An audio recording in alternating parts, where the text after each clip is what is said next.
I stared at the divorce papers on the mahogany desk, my husband's expectant face hovering in my peripheral vision, and felt nothing but cold satisfaction. Well, Marcus said, his tone dripping with false patience. Are you going to read them or just sit there? I picked up the pen. My hand didn't shake. Why would it? I'd already died once because of this man. Lily, don't you want to at least? My sister Vanessa started from where she perched on Marcus's desk, her manicured fingers wrapped possessively around his coffee mug.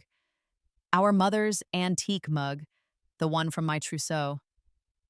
No, I said simply and signed my name with a flourish across every flagged page. 5 signatures in total. I didn't read a single word. Marcus blinked, clearly thrown off script. You're not even going to look at the terms? I stood, smoothing down my Chanel skirt. Why would I? I trust you completely, darling. The sarcasm sailed right over his head. It always did. Vanessa's eyes narrowed, though. She'd always been the smarter one, which was precisely why she'd been so dangerous. Past tense. Because this time I was smarter. Right, well. Marcus cleared his throat, clearly unsettled by how easy this was. In another timeline, my first life, I'd sobbed and begged and pled. I'd asked him to reconsider. I'd prostrated myself at his feet while Vanessa watched with barely concealed glee. My lawyer will file these today. Perfect, I said brightly. I'll have my lawyer collect my copies. Your lawyer? Vanessa's voice sharpened. Of course. Did you think I wouldn't have representation? I tilted my head, letting confusion color my features. Marcus always said I should have my own counsel for important matters. Don't you remember, darling? He didn't remember saying that because he'd never said it, but he nodded anyway, too eager to be rid of me to question anything. I walked out of his office, the office that had been my father's, in the building my grandfather built, and I didn't look back.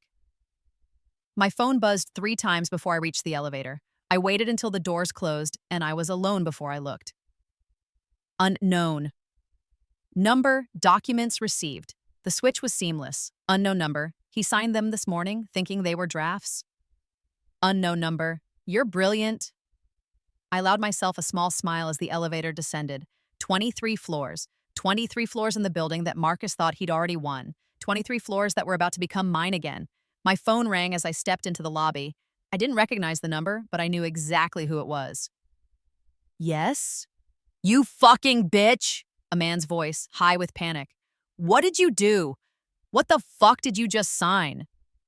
Marcus's lawyer, right on schedule.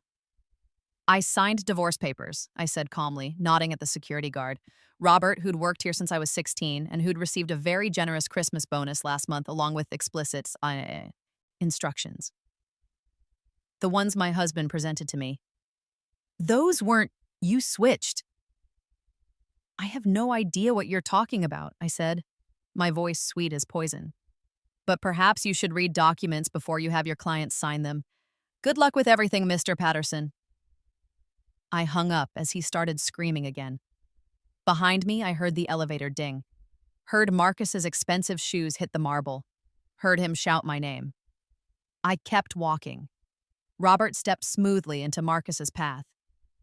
I'm sorry, sir, but you're no longer authorized to exit the building without Ms. Chen's explicit permission. What? I own this building. No, sir, Robert said, and I could hear the smile in his voice even as I pushed through the revolving doors into the bright afternoon sun. You don't. The first time I died, I was 28 years old and weighed 93 pounds. I died alone in a studio apartment in the worst part of the city, the kind of place where sirens wailed every night and the heat only worked half the time. I died curled on a mattress on the floor because I couldn't afford a bed frame. I died with $432 in my bank account and a disconnection notice from the electric company on my kitchen counter. I died of a broken heart, technically. That's what the coroner would have written if anyone had cared enough to request an autopsy. Stress-induced cardiomyopathy, Takotsubo syndrome. Your heart literally breaks from grief and trauma until it just stops working. But really, I died because of Marcus Chen. The memories of that first life are crystal clear, sharp as shattered glass. They cut me every time I revisit them, but I force myself to remember, to never forget what they did to me. I was 23 when I married Marcus, young, naive, and desperate to please my parents. My father, Richard Whitmore, had built Whitmore Industries from the ground up, manufacturing, real estate, tech investments, worth $500 million by the time I was born. I was his only child from his first marriage, and he'd always promised me that the company would be mine someday. "You're a Whitmore," he'd say, ruffling my hair when I was small. "This is your legacy." Then he married Catherine when I was 15. She came with Vanessa, who was my age and everything I wasn't. Petite, bubbly, charismatic. I was tall, awkward, bookish. I loved spreadsheets and quarterly reports. Vanessa loved parties and people. Catherine immediately began her campaign to position Vanessa as the rightful heir. "It's not that Lily isn't capable," she'd say, her voice dripping with false concern. "It's just that she's so serious, so cold." The board would never warm to her. But Dad had always resisted. Until Marcus. Marcus Chen came from a good family, old money that had mostly evaporated by his generation. He was handsome, charming, Harvard-educated. He worked in investment banking and seemed fascinated by me when we met at a charity gala. "You're nothing. Like other girls," he'd said on our third date. "You actually have substance." I fell for it, for him, hook, line, and sinker. He proposed after 6 months. The wedding was the event of the season, covered in magazines, attended by everyone who mattered. I wore a Vera Wang dress and my grandmother's diamonds. I was deliriously happy. The honeymoon was in Bali. That's where the mask first slipped. "Don't order dessert," he said on our third night, his hand tight on my wrist under the table. "You're getting chubby." I wasn't. I was 5'9" and weighed 130, but I stopped ordering dessert. "Why do you talk so much in meetings?" he asked after I gave a presentation to the board. "You sound shrill when you get excited." I started speaking more quietly, less frequently. "Your father thinks you should step back from operations," he mentioned casually one morning. "Focus on being a good wife. I can handle the business side." I should have questioned it. Should have asked Dad directly, but Marcus showed me emails, faked, I know now, that seemed to confirm it. And I wanted to be a good wife, a good daughter, a good person. So I stepped back. Marcus stepped up. He became COO within a year. My father seemed thrilled to have a son who understood business. Catherine reinforced it constantly, Marcus is such an asset. Marcus has such vision. Aren't you lucky Lily found him? Vanessa and I had never been close, but we'd been cordial. That changed after my wedding. She started dropping by our penthouse apartment when Marcus was home, wearing increasingly revealing outfits. She'd touch his arm, laugh at his jokes, ask his advice on everything. I told myself I was being paranoid, jealous, unfair. Then, 3 years into my marriage, I came home early from a charity luncheon and found them in my bed. Not just having sex. Anyone could have No, they were tender with each other. Marcus touched Vanessa the way he used to touch me in our first month together, before I'd failed to be whatever he wanted. He looked at her with genuine affection. I stood in the doorway and felt my entire world collapse. Lily. Marcus didn't even have the grace to look ashamed. He sat up, draped a sheet over Vanessa's naked body. "We need to talk." "You're sleeping with my sister?" "Half-sister," Vanessa corrected as if that mattered. "And honestly, Lily, you can't be surprised. You're not exactly passionate." I wasn't passionate, because Marcus had spent 3 years training me not to be, training me to be quiet, small, undemanding, and now he was punishing me for succeeding. "I want a divorce," I said. "Great." Marcus stood, completely naked, completely unashamed. "My lawyer will draw up papers." That should have been my first clue. That should have been when I hired my own lawyer, protected my assets, fought back. But I was still so beaten down, so convinced it was all my fault. The papers arrived a week later. I signed them in a days, barely reading the terms. I didn't understand most of the legal language anyway. Marcus had always handled that sort of thing, only after I'd signed, after they were filed, after Marcus's lawyer shook his hand in congratulation, did I realize what I'd done.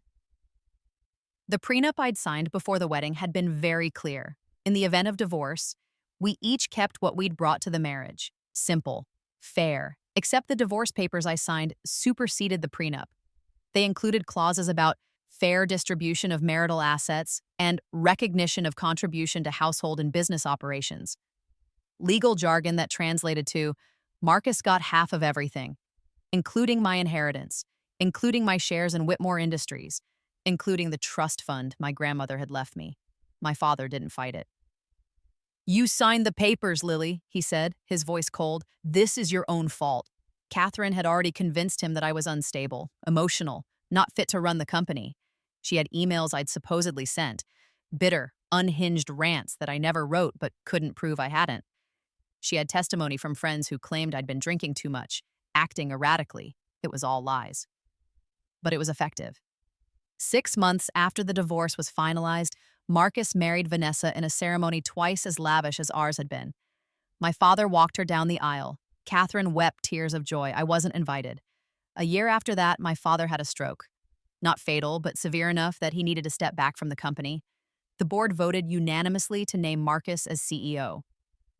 My father changed his will, left everything to Catherine, to distribute as she saw fit, and Catherine, of course, left everything to Vanessa. I contested it. I hired a lawyer with the last of my money and I fought. But Marcus had been meticulous. Every asset had been properly transferred. Every legal avenue had been sealed off. The judge dismissed my case. "Ms. Whitmore," he said, peering at me over his glasses, "you signed away your rights. That was your choice." I lost my apartment. Lost my car, lost everything. I found work as a barista, then lost that job when I kept missing shifts due to panic attacks, found work as a retail clerk, lost that when I broke down crying in front of customers, my health deteriorated, stress, depression, malnutrition. I couldn't afford therapy or medication. Couldn't afford anything. I thought about suicide, planned it even, but I was too much of a coward to go through with it, so instead my heart just stopped. On a Tuesday morning in February when I was 28 years old and completely alone. The last thing I remembered thinking was, I should have read those papers. I woke up gasping, my heart hammering, my hand clutching at my chest. Silk sheets, Egyptian cotton, a pillow that cost more than my last month's rent. I sat up slowly, looking around the darkened room.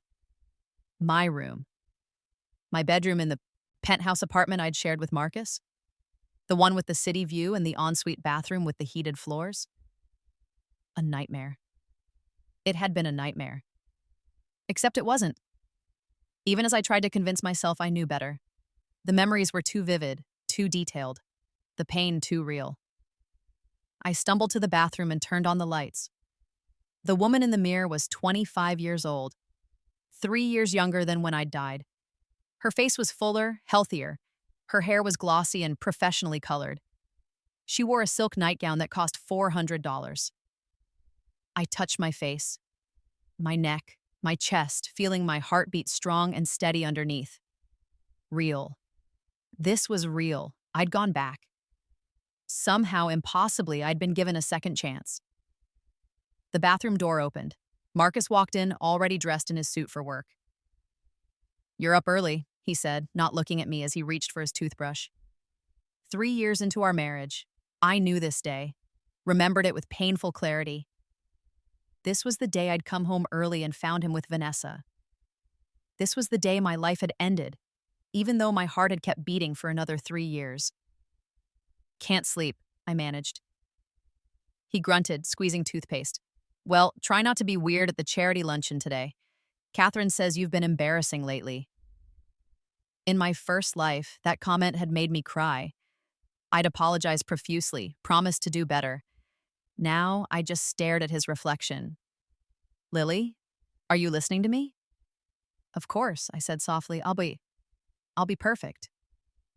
He nodded, satisfied, and left me standing there. I waited until I heard the front door close. Then I opened my phone, a newer model than the one I'd die clutching, and started making calls. First, to a lawyer. Not our family lawyer, not anyone Marcus knew. A shark I'd read about in a business magazine. famous for representing women in high-stakes divorces. Margaret Chen, the voice answered, crisp and professional. Ms. Chen, my name is Lily Whitmore. I need representation for a divorce, and I need you to keep it completely confidential. I charge $500 an hour and require a $50,000 retainer. I'll wire it today. How soon can we meet? A pause. How soon do you need to meet? Today, right now if possible. And Ms. Chen? My husband is going to try to destroy me. He's probably already started. I need someone who can fight dirty. Mrs. Whitmore, Margaret said, and I could hear the smile in her voice. You've called the right person. The charity luncheon was for children's literacy. Ironic, since most of the women attending hadn't read anything more challenging than a magazine in years. I played my part perfectly, smiled, nodded, made small talk about the weather and the latest Broadway shows, let Catherine subtly criticize my outfit. Honey, that color washes you out, without reacting. I left at exactly 2 o'clock, citing a headache. In my first life, I'd left at 2:15, which meant I'd walked in on Marcus and Vanessa mid-act. This time, I wanted to arrive just before. I took a taxi instead of my car, paying cash so there'd be no record. I used my spare key to enter quietly, slipped off my heels in the foyer. I heard them before I saw them. Vanessa's theatrical moans. So fake. Had Marcus really fallen for that? And his grunts of effort. I pulled out my phone and started recording as I walked down the hall. Pushed open the bedroom door. This time, I didn't announce myself. I just filmed. 30 seconds of clear, unmistakable footage of my husband fucking my half-sister in our marriage bed. Marcus saw me first. Lily, Jesus Christ, what are you— I stopped recording. Continue, I said calmly. Don't stop on my account. Vanessa grabbed for the sheets. Lily, this isn't what? Isn't you fucking my husband? Because that's exactly what it looks like. I smiled. I'm going to a hotel. My lawyer will be in touch. I left before they could respond, took another taxi to the Four Seasons and checked into a suite. Then I called Margaret Chen. I have video evidence of adultery, I said without preamble. Sending it to you now. New York is a no-fault divorce state, Margaret reminded me. Adultery doesn't affect the settlement. No, but it affects public opinion. And I'm going to need public opinion on my side for what comes next. Over the next week, I met with Margaret daily. We went through everything, my prenup, my assets, my father's company structure. She brought in a forensic accountant, a private investigator, and a PR specialist. Your husband has been very careful, Margaret told me after our third meeting. He's been moving money, setting up offshore accounts. I think he's been planning this divorce for over a year. 2 years, I said. He's been planning it since before he started sleeping with Vanessa. This was always the goal. You sound very certain. I am. I leaned forward. Margaret, I need you to trust me. I can't explain how, but I know exactly what Marcus is planning. I know which accounts he's using, which shell companies he's set up, which board members he's compromised, and I know how to stop him. She studied me for a long moment. All right, what do you need? First, I need to transfer my liquid assets into a trust that Marcus can't touch. Second, I need documentation of every fraudulent transaction he's made. Third, I need to secretly record him admitting to his plans. And fourth, I smiled, I need to rewrite some divorce papers. Marcus didn't file for divorce immediately. He thought he had time. Thought he could continue his campaign to isolate me, ruin my reputation, and steal my inheritance at his leisure. He didn't know I was already 10 steps ahead. The first thing I did was meet with my father. Alone, without Catherine or Marcus knowing. Dad, I need to talk to you about the company. He looked up from his paperwork, irritated. Lily, I don't have time for your drama. No drama. I just want to understand something. When you made Marcus COO, did you also give him signing authority on the acquisition account? Dad frowned. Of course. He needs it to move quickly on opportunities. And does the board review those acquisitions? Monthly. Why are you asking? Just curious. I smiled. Actually, I was thinking of getting more involved again. Maybe sitting in on some board meetings? Catherine thinks that's a bad idea. Catherine isn't a Whitmore. Something flickered in his eyes. For just a moment, I saw my father, the man who had taught me to read balance sheets when I was 12, who'd brought me to board meetings as a teenager, who'd once promised me the world. Then it was gone. We'll discuss it later. But I'd planted the seed. The private investigator Margaret hired was worth every penny. Within a week, he had documentation of Marcus's affair with Vanessa. Not just the current one, but evidence they'd been sleeping together for over a year before I caught them. He had photos, hotel receipts, credit card statements.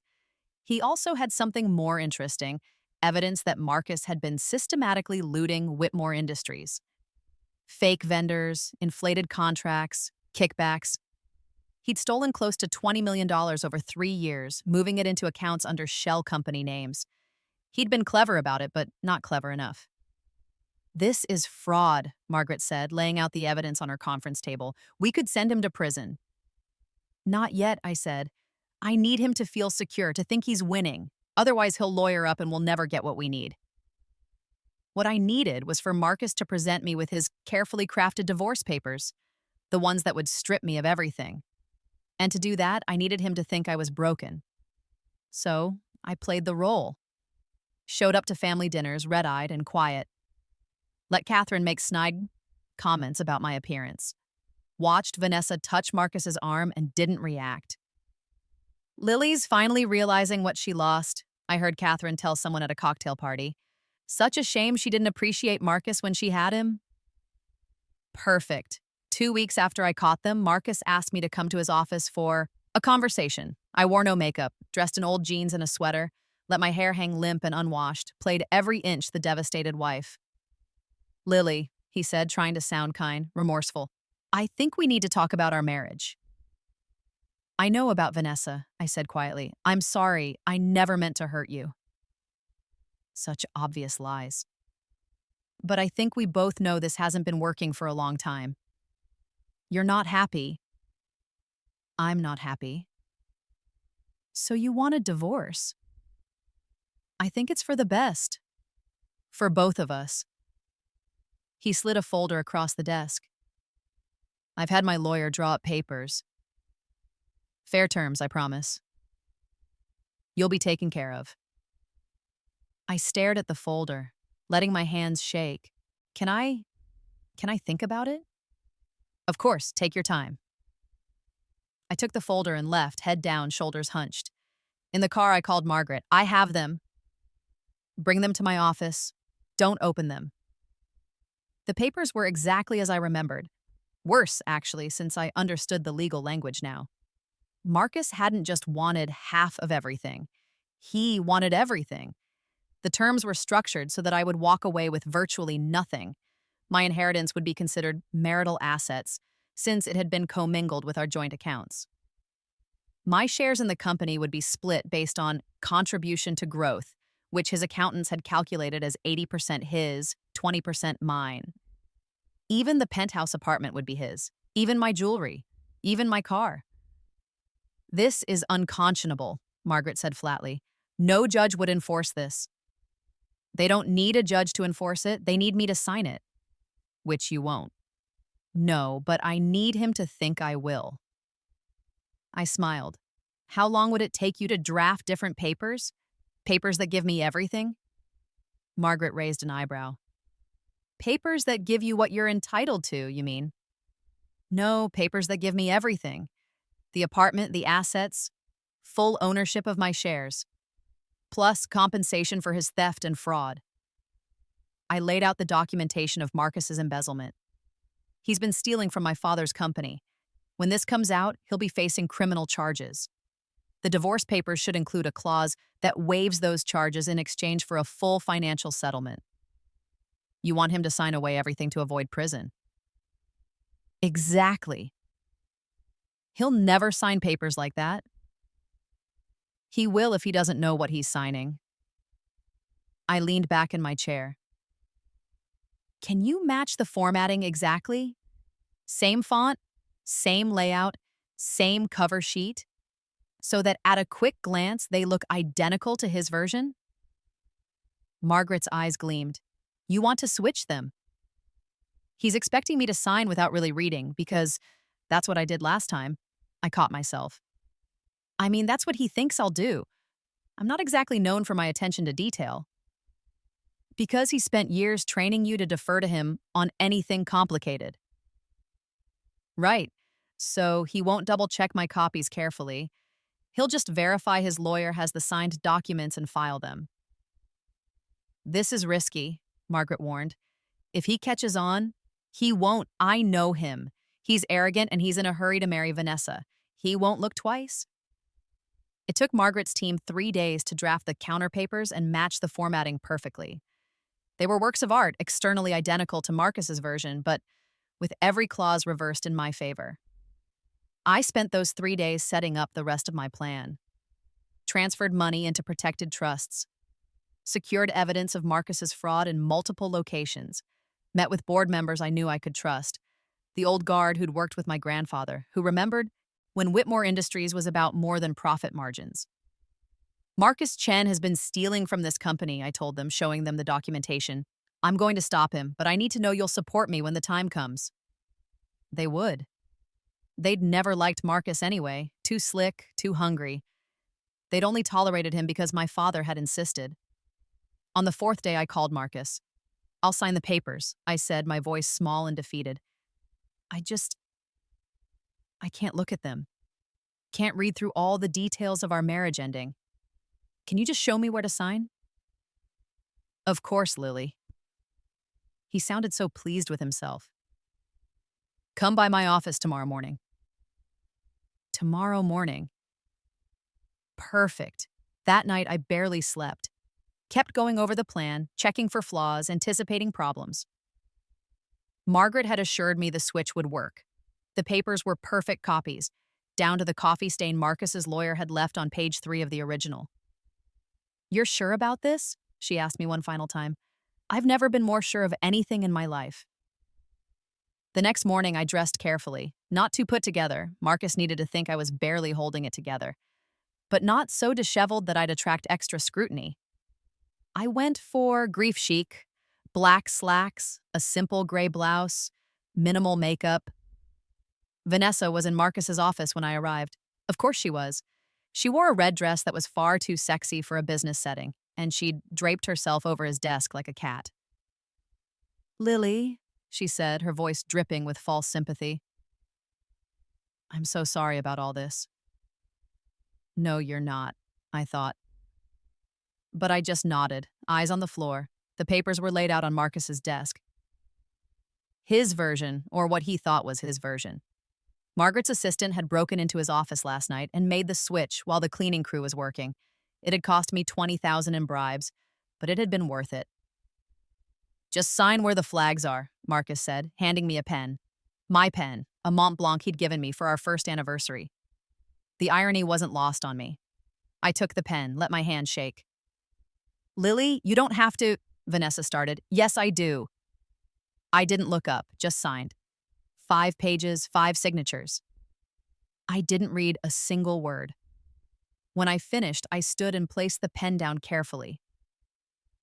I hope you'll both be very happy. Marcus relaxed, actually smiled. Thank you for being reasonable about this. I walked out without answering, made it to the elevator, made it to the lobby, made it to my car. Then I drove to Margaret's office and started laughing. Couldn't stop laughing until I was nearly crying. Did it work? Margaret demanded. Perfectly, I gasped. He has no idea. His lawyer will file them today. He's already scheduled it. I checked the court calendar. Good. I wiped my eyes. How long until they realize? The papers get stamped and entered into the system immediately, but they probably won't. Read them carefully until his lawyer prepares the press release. Margaret checked her watch. I'd guess about 4 hours. I'll wait here. I didn't have to wait 4 hours. I barely had to wait 2. My phone rang at 11:47 a.m. Unknown number, I answered. Yes? You fucking bitch. What did you do? What the fuck did you just sign? Marcus's lawyer, screaming so loud I had to hold the phone away from my ear. I signed divorce papers, I said calmly. The ones my husband presented to me. Those weren't, you switched. I have no idea what you're talking about. But perhaps you should read documents before you have your clients sign them. My lawyer certainly does. Speaking of which, Ms. Chen is right here. Would you like to speak with her? I put the phone on speaker. Mr. Patterson, Margaret said smoothly. I trust you've reviewed the divorce settlement? This is fraud. She switched the documents. Are you accusing my client of tampering with legal documents you prepared? That's a serious allegation. I hope you have evidence. The papers we drafted, these aren't. My understanding is that your client presented papers to mine, my client signed them, and your firm filed them with the court. Everything was done properly. Or are you suggesting your firm filed documents without reviewing them first? Silence. Because, of course, that's exactly what they'd done. They'd been so confident in Marcus's control over me that they hadn't double-checked anything. The papers are filed, Margaret continued. They're legally binding. Your client signed them 2 hours ago in his office in front of a witness, Ms. Vanessa Whitmore, I believe, and my client signed them after being given ample time to review them, with her own legal counsel present. That was a lie. I'd signed before meeting with Margaret, but Patterson didn't know that. We'll contest this, he blustered. On what grounds? Your client will need to prove fraud, which means proving my client somehow accessed your documents, created forgeries, and swapped them without anyone noticing. In a corporate office building with security cameras and multiple witnesses. That seems unlikely, especially since my client has been staying at the Four Seasons for the past 2 weeks and hasn't once entered that building. Another lie, but a good one. We have the original documents, Patterson tried. Do you? The court has the originals, the ones your client signed. Everything else is just drafts. Prove which version was which. She was right. Margaret had made sure of it. The only papers that existed with Marcus's signature were the ones that destroyed him.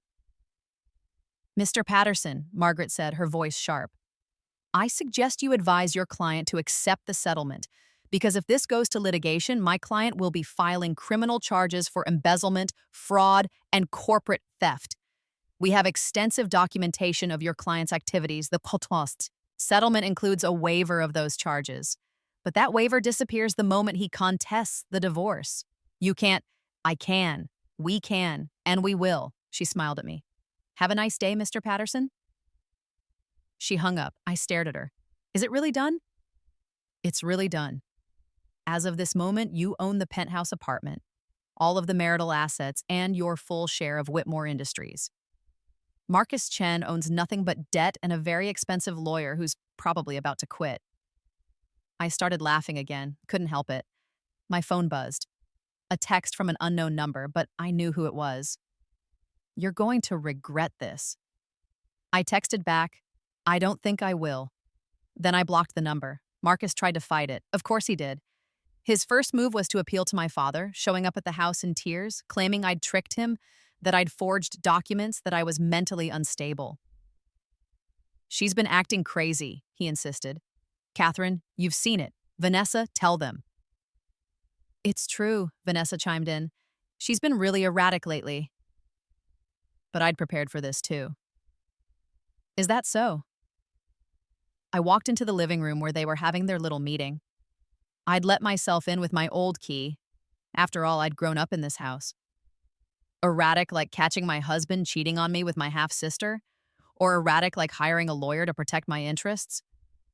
Lily. Dad stood up, clearly uncomfortable. Marcus says you signed fraudulent divorce papers. No, Dad, Marcus signed fraudulent divorce papers. He thought he was stealing my inheritance. Instead, he signed away everything he'd stolen from me. And from you. From me. I handed him a folder. Marcus has been embezzling from Whitmore Industries for 3 years. $20 million laundered through shell companies and offshore accounts. It's all documented. My lawyer has already contacted the board. Marcus went white. That's a lie. Is it? Then you won't mind if we audit those accounts? I smiled. I have the account numbers right here. Shall we call the bank? Catherine grabbed Dad's arm. Richard, you can't seriously believe. Shut up, Catherine. Dad's voice was cold as ice. He was reading through the documents, his face getting darker with each page. Marcus, is this true? I can explain. Did you steal from my company? It's more complicated than mine. Did you steal from my company? Marcus looked at Vanessa, at Catherine, at me. Looking for an ally, finding none. I needed capital for investments, he said finally. I was going to pay it back. You were going to pay back $20 million? Dad laughed, but there was no humor in it. With what money? You don't have any money. You never did. That's why you married my daughter in the first place, isn't it? Silence. Get out, Dad said quietly. Get out of my house. Richard, be reasonable. I said get out, Dad roared. And Marcus, consider yourself fired. Security will escort you from the building tomorrow morning. If you attempt to enter Whitmore Industries property after that, I'll have you arrested. Marcus looked at me, pure hatred in his eyes. You planned this. Yes, I said simply. I did. How? How did you know about the accounts, the shell companies? Maybe I'm not as stupid as you thought. I walked closer, lowering my voice so only he could hear. You spent 3 years making me feel worthless, Marcus. Telling me I wasn't smart enough, capable enough, good enough. You almost destroyed me. Almost. But I'm a Whitmore, and Whitmores don't stay down. He grabbed my arm, squeezed hard enough to bruise. I'll make you pay for this. No, I said, twisting free. You won't. Because if you come near me again, all that documentation goes to the police. Right now, you're just fired and broke. Push me and you'll be in prison. Dad had security escort Marcus out. Vanessa and Catherine tried to slink away, but I stopped them. Not so fast. Vanessa turned, her face pale. Lily, I'm sorry about Marcus, but sorry you fucked my husband? Or sorry you got caught? I pulled out my phone, played the video I'd recorded. 30 seconds of her and Marcus in my bed. You know what's interesting? The timestamp on this video. It was recorded at 2:03 p.m. Do you remember what you were supposed to be doing at 2:03 p.m.? She swallowed hard. You were supposed to be at a Whitmore Industries board meeting, representing Catherine's interests, but you weren't there. You were fucking your sister's husband instead, while on the company payroll. That's not corporate theft, I said cheerfully. Fraud, misappropriation of company time and resources. Should I keep going? You wouldn't. Try me. I looked at Catherine. You've been pushing for Vanessa to take a bigger role in the company, representing your interests since you married Dad. But here's the thing.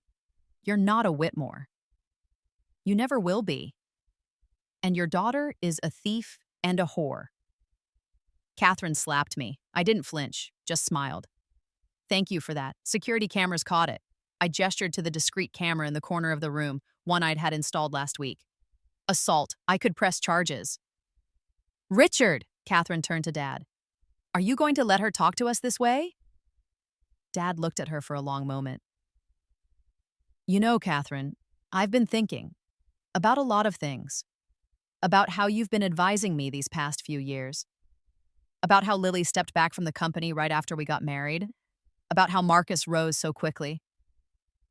What are you saying? I'm saying I think you were involved in Marcus's schemes, in isolating my daughter, in trying to steal my company. He stood up. I want you out of this house tonight. You're divorcing me? Catherine's voice was shrill. After 10 years? No, but we're going to have a conversation about prenups and financial arrangements. And you're going to cooperate. Because if you don't, Lily will press charges against Vanessa. Won't you, sweetheart? I nodded. Absolutely. Vanessa started crying. Lily, please, I'm your sister. Half-sister, I corrected, echoing her words from my first life. And you made your choice when you got into bed with my husband. It wasn't like that. He seduced me. Did he? I tilted my head. Because my private investigator found hotel receipts going back over a year, jewelry purchases, plane tickets to Paris, all on Marcus's credit card, the one tied to our joint account. My money, Vanessa, he was spending my money on you, and you knew it. She crumpled. Catherine tried to defend her, but Dad shut her down. I don't want to hear it. Both of you get out. I need to talk to my daughter. After they left, Dad and I sat in silence for a long moment. I'm sorry, he said finally. I should have listened to you, should have trusted you. You're my daughter, and I let Catherine convince me you weren't capable. She's very convincing. That's not an excuse. He took my hand. Your mother would be ashamed of me. My mother. She died when I was 12, cancer, fast and vicious. Dad had fallen apart. Catherine had swooped in 2 years later, all sympathy and support. I'd been so desperate for a mother figure that I'd welcomed her. That had been my first mistake. Mom would want you to be happy, I said. I'm not sure I deserve it, he sighed. But I can try to make things right. Starting with the company, I want you back, Lily, as COO. Hell, as my successor. It's what I always planned. I know. I'd remembered this time. Remembered before Catherine had made me forget. Can you forgive me? I'm working on it. He squeezed my hand. That's more than I deserve. The next 6 months were a whirlwind. Marcus tried to contest the divorce, but his lawyer advised him to drop it once the full extent of the embezzlement came to light. He settled for the terms I'd drafted, which left him with nothing, in exchange for me not pressing criminal charges. He moved to California. Last I heard, he was working in real estate, barely scraping by. Vanessa went with him. They're not married. Apparently, the romance died once the money ran out. Catherine and Dad divorced quietly. She got a modest settlement, nothing like what she'd hoped for. She lives in Florida now, in a condo, and doesn't speak to any of us.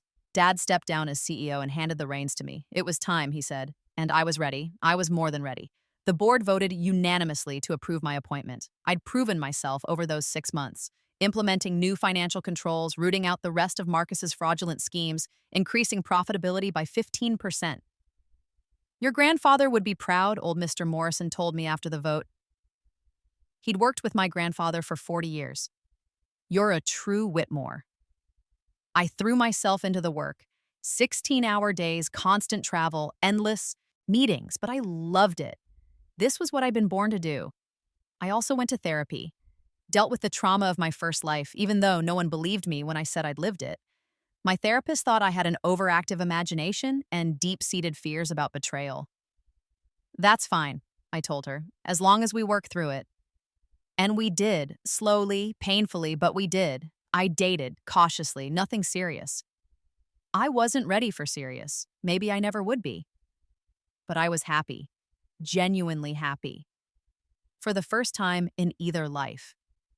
2 years after the divorce, I was sitting in my office, Dad's old office, the one with the view of the entire city, when my assistant buzzed. Ms. Whitmore, there's a Marcus Chen here to see you. He doesn't have an appointment, but he says it's urgent. I almost said no, almost had security throw him out, but I was curious. Send him in. Marcus looked terrible. Thin, haggard, his expensive suit replaced with something off the rack. He'd aged a decade in 2 years. Lily, he said, and his voice cracked. Mr. Chen. I didn't stand up, didn't offer him a seat. What can I do for you? I need help. No. Please, I'm in trouble, financial trouble. I made some bad investments and not my problem. Lily, please, I know I don't deserve your help, but I'm desperate. Vanessa left me. I have nothing. I'm going to lose my apartment, my car, everything. I stared at him, tried to feel sympathy. found nothing but a cold satisfaction. You already lost everything, Marcus. 2 years ago, when you signed divorce papers without reading them. He flinched. I know I fucked up.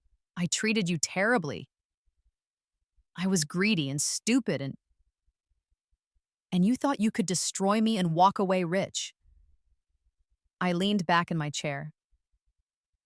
Do you know what my life was like after you divorced me the first time? The first? What? I smiled. Nothing, never mind. The point is, you made your choices. You conspired with my sister to steal my inheritance. You embezzled from my father. You spent 3 years systematically destroying my confidence so I'd be easier to manipulate. And it worked.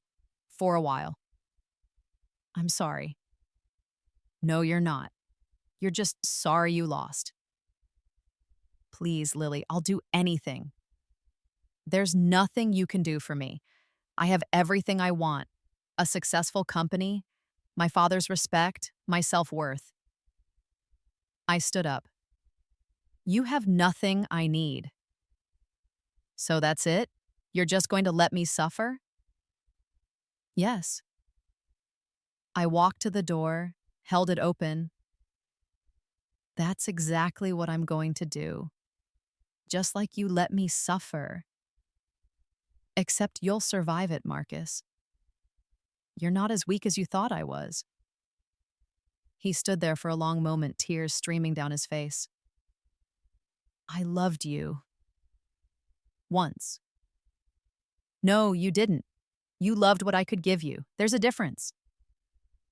After he left, I stood at my office window and looked out over the city. My city, the one my grandfather built, my father grew, and I would expand. I thought about my first life, about dying alone and broken in that terrible apartment, about the pain, the humiliation, the absolute destruction of everything I'd been. I thought about the papers Marcus had presented me with, the ones designed to strip me of everything.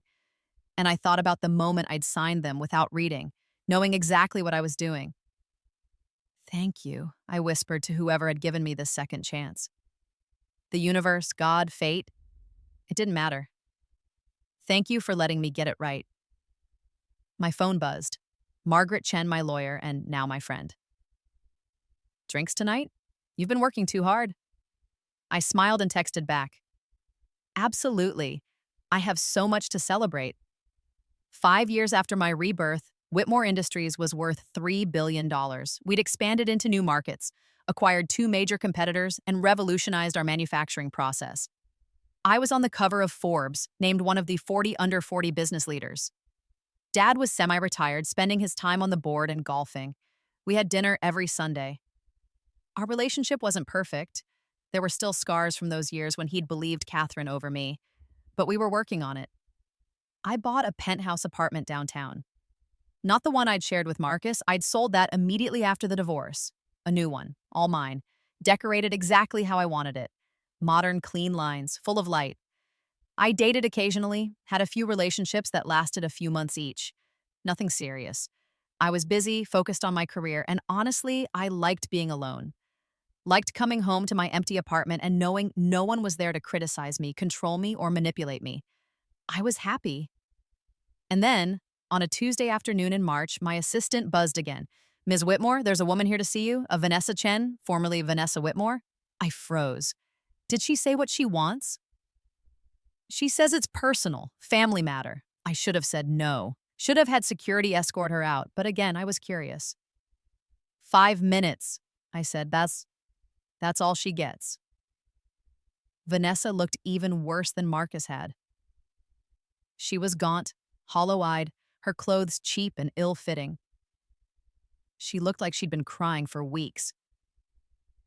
Lily, she said, and her voice was hoarse. Thank you for seeing me. You have 5 minutes. I need help. Mom needs help. She's sick. Cancer, stage 4. The treatment is experimental, not covered by insurance. It costs $500,000. I don't have that kind of money. I don't have any money. I felt nothing. I'm sorry to hear that. Please, I know I don't deserve your help. I know what I did was unforgivable, but she's my mother and she's dying. Catherine made her choices, I said evenly. She chose to help Marcus steal from my father. She chose to poison Dad against me. She chose to side with you when you fucked my husband. Actions have consequences. She's dying. We're all dying, Vanessa. Some of us just get there faster. I stood up. Your 5 minutes are up. How can you be so cold? She raised you. No, she didn't. She moved into my house when I was a grieving teenager and systematically destroyed my relationship with my father. She didn't raise me. She used me. That's not true. Isn't it? I walked to my desk, pulled out a file. I have emails, Vanessa, between Catherine and Marcus, planning how to isolate me, how to make Dad doubt me, how to steal my inheritance. They started plotting before the wedding, before Marcus and I were even married. I threw the file at her, papers scattered across the floor. She never cared about me, neither did you. You both just wanted what I had. I sat back down. Now get out of my office. Please, Lily, I'm begging you. I'll do anything. There's nothing you can do for me. Just like there was nothing I could do for you 5 years ago when you were fucking my husband in my bed. She fell to her knees, sobbing. Please, please, I'll die without her. She's all I have left. Then I guess you'll die. I pressed the button on my desk. Security, please escort Ms. Chen from the building. 2 guards appeared. They lifted Vanessa gently but firmly. She was still crying, still begging. Lily, please. She's your family too. No, I said quietly. She's not. After they removed her, I sat in silence for a long time. I didn't feel guilty, didn't feel sad, didn't feel anything except a profound sense of rightness. In my first life, Catherine and Vanessa had watched me suffer without lifting a finger, had in fact contributed to my suffering, had celebrated my destruction. Now it was their turn. I went back to work. Catherine died 6 weeks later. I didn't attend the funeral. Vanessa sent me a letter afterward, bitter, angry, full of recriminations. She called me cruel, heartless, inhuman. Said I'd murdered her mother just as surely as if I'd held the gun. I read the letter once, then burned it. 3 months after that, I heard that Vanessa had died too. Overdose. Intentional or accidental, no one was sure. I didn't go to that funeral either. Dad asked me about it gently. Are you okay? I know that despite everything, they were your family. They were never my family, I said. You're my family. The company is my family. Everything else is just noise. He nodded, understanding. 10 years after my rebirth, I stood on a stage at a business conference in Singapore, accepting an award for Businesswoman of the Decade. The crowd applauded. Cameras flashed. I gave my speech, gracious, humble, talking about my team and my vision and my commitment to excellence. All the right words. Afterward, at the reception, a young woman approached me. She couldn't have been more than 25, and she had that desperate look I recognized all too well. Ms. Whitmore, I'm sorry to bother you, but I read about your story, about how you rebuilt Whitmore Industries after the embezzlement scandal, about how you overcame your divorce and family betrayal. She took a shaky breath.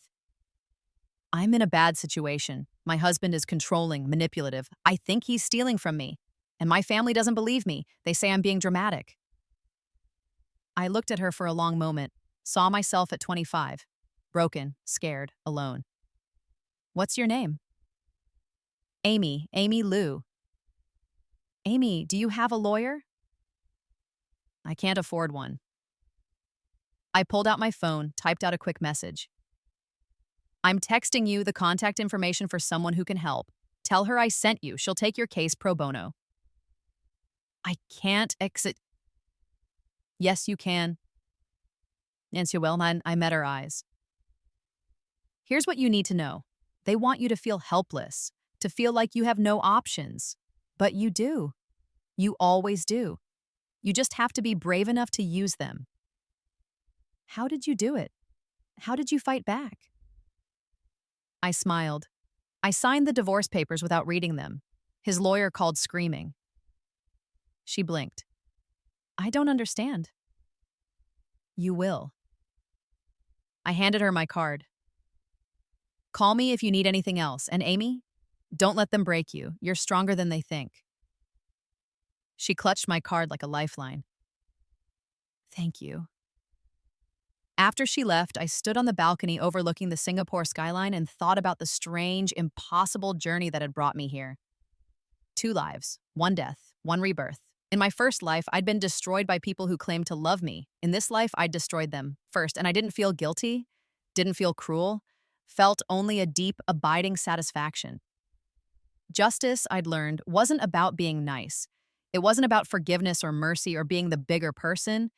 Justice was about taking back what was yours and making sure the people who hurt you could never do it again. I'd signed those papers without reading them, and in doing so, I'd reclaimed my life. That was worth more than anything Marcus or Vanessa or Catherine could have ever taken from me. I smiled at the city spread out before me, glittering, vast, full of possibility. This time, I whispered to the wind, I won. And I had. Completely, utterly, irrevocably, I'd won.